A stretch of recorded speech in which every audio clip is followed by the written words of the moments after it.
আপোনালোকে মোক দেখি যদি ভাবিছা মই ভাগৰি পৰিছোঁ, তেন্তে আপোনালোকে ভুল ভাবিছে। দুখে মোক ভাঙিব পৰা নাই, আজিও মই ভাগৰি পৰা নাই।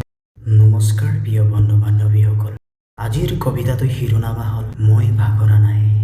মই ভাগৰা নাই কাৰণ ভাগৰি পৰিবলৈ মোৰ হাতত সময় নাছিল। জীৱনে প্ৰতিটোৰ খোজতে মোৰ ভৰিত কাঁইট সিঁচি দিছিল, তথাপিও মই তেজেৰে পথ লেকি আগবাঢ়িছিলোঁ।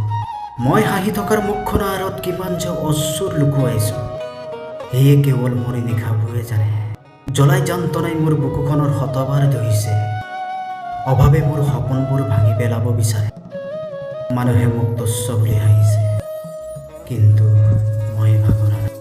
প্ৰতিটো অপমান মোৰ শক্তি হৈ উঠিছে, প্ৰতিটোৰ ব্যৰ্থতা নতুন শিক্ষালৈ পৰিছে।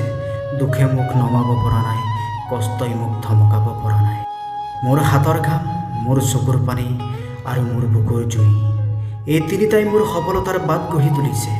এদিন যিসকলে মোক অৱহেলা কৰিছিল, তেওঁলোকেই মোৰ সফলতাৰ কাহিনী ক'ব, কাৰণ মই কেতিয়াও ভাগৰা নাই। মই দুখৰ আগত হাৰ নমনা মানুহ, মই জ্বলা যন্ত্ৰণাক শক্তি লৈ সলনি কৰিব পৰা মানুহ। মই কঠোৰ পৰিশ্ৰম কৰোঁ, সপোনৰ বাবে যুঁজো, আৰু প্ৰতিটোৰ পতনৰ পাছত আকৌ থিয় হওঁ, কাৰণ মই ভাগৰা নাই।